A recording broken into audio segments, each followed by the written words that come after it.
Yani makusudi ya Mungu lazima yatimie maishani kwako, sio kula ugali tu. Maisha yako lazima yawe na makusudi ya Mungu. Ni kitu gani ambacho wewe katika kuishi kwako utaonea fahari kwamba umemfanyia Mungu? Lazima uulize swali hilo. Usipouliza, wewe unaishi kama mti usiozaa, like a tree with no fruits. Alafu Yesu anakuja, anaangalia mti, alafu anaona hakuna matunda.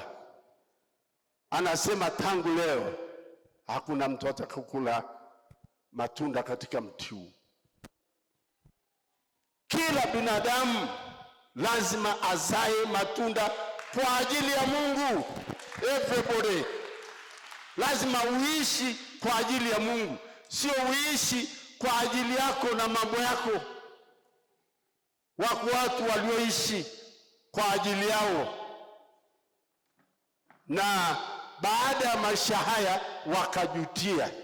Tunasoma habari ya tajiri na Lazaro.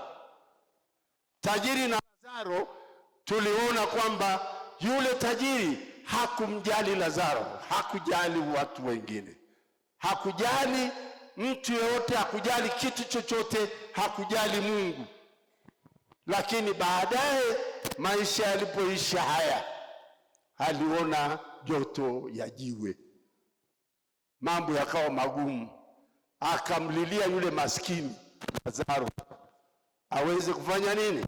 Aweze kumchovya tu kidole cha maji na tone la maji liweze kumpoza kiu, lakini haikuwezekana. Akashauri Ibrahimu, akasema, kwa nini sasa mtu asitoke huku aende apeleke maneno kule duniani, alafu watu wasipate shida kama hii ninayopata? Na ndugu zangu ninao 5 nao wapata habari kutoka huku. Akaambiwa hivi, wale waliopo kule wanatosha, hakuna atakayetumwa kutoka kule aje alafu alete habari eti ndio tutatusikiliza sisi tu. Hakuna malaika wala mtu atakayetoka mbinguni aje alete habari njema, ni sisi. Unatuona? Hebu inua macho niangalie, ni akina sisi, hakuna wengine.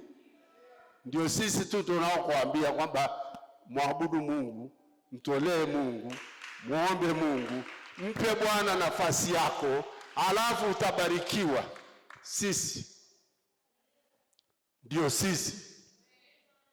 Unakubali usikubali, kama wale waliomwambia Yesu, huyu mtoto wa Yusufu tu ndiye anatupigia kelele hapa, anatusumbua. Siku moja wakaamua kwamba waje, Jaba Maleli, Jaba fanya kaka. Sasa siku moja wakaamua kwamba sasa huyu anatupigia kelele, tutamnyoosha leo. Sasa wakamchukua mbio mbio, wanakwenda kwa mtupa kule. Kufika hapo kwenye korongo, aliwageuka hivi. Unajua namna alivyogeuka? Akageuka, akapita katikati yao, akaenda zake, akawaacha hapo. Wanadua, wanashangaa. Yesu ashindwi na upinzani. Hashindwi na upinzani wowote. Good. Hashindwi na upinzani wowote. Unaweza ukampinga Yesu, unaweza kuweka majungu, unaweza kupinga kazi ya Mungu, lakini huwezi. Wale watu wa kijijini kwake walijaribu, wakataka leo anatupigia kelele hapa, huyu mtoto wa Yusufu, yeye anatusumbua, anajidai, anajifanya, tumuondoe. Wakataka wakamtupe kwenye korongo kwa aishe, lakini haikuwezekana. Yesu akageuka tu. Napenda ile style, aliwageuka tu, malaika wanamchukua. Yesu akageuka hivi, akaenda. Wakaanza kushangaa tena, wakasema hivi jamani, ni nguvu gani? Mbona hatukuweza kumteremsha kwenye korongo? Wizi. Nguvu ya Mungu ni kubwa kuliko nguvu ya mwanadamu, ni kubwa kuliko nguvu ya mwanadamu. Na tunapomwamini Mungu, tunapomwangalia Mungu, Mungu atatutendea mambo makubwa katika maisha yetu, katika huduma zetu. Hatutashindwa na jambo lolote. Yeye anaweza.